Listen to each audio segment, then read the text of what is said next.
ఈ green energy పేరుతో దాదాపు 1200 ఎకరాల భూమి ఇక్కడ ఎన్టీపీసీ సేకరించింది. పబ్లిక్ హీరింగ్ అప్పుడు ఇక్కడున్న నిర్వాసితులు ఎవరైతే ఉన్నారో మాకు ఉపాధి అవకాశాలు కల్పించాలి, ఆ రకంగా ఇక్కడ ఈ ప్రజల్ని శాంతి కలిగించాలనే ఉద్దేశంతో పెద్ద ఎత్తున ఉద్యమాలు నిర్వహించారు. ఆ సందర్భంగానే గతంలో ఉన్న ప్రభుత్వాలు స్పష్టమైన వాగ్దానం చేశారు.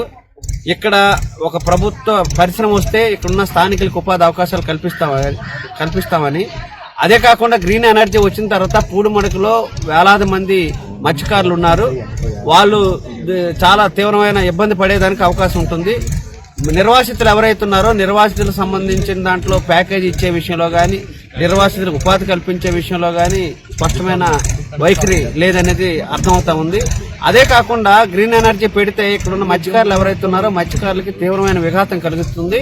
వాళ్ళ ఉపాధి అవకాశాలే ప్రశ్నార్థంగా మారిపోయే పరిస్థితి వస్తుంది. కాబట్టి ఇది జరుగుతున్నప్పుడు నిపుణుల యొక్క అభిప్రాయాలు కూడా తీసుకొని వాళ్ళకి తక్కువ నష్టం చేకూర్చే పద్ధతిలో ఉండాలి. లేదైతే మాత్రం ఒకవైపున మనందరూ తెలుసు ఇక్కడ పరిశ్రమలు ఏవైతున్నాయో వ్యర్థ పదార్థాలు ఏవైతున్నాయో అవన్నీ ఈరోజు సముద్రానికి వదిలేస్తా ఉన్నారు. ఇప్పుడు మత్స్య సంపద కూడా తగ్గిపోయింది.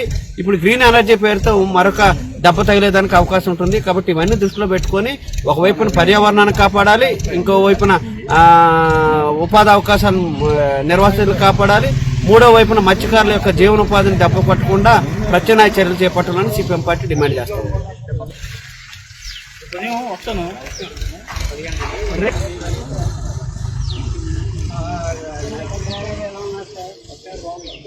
Welcome to our YouTube channel.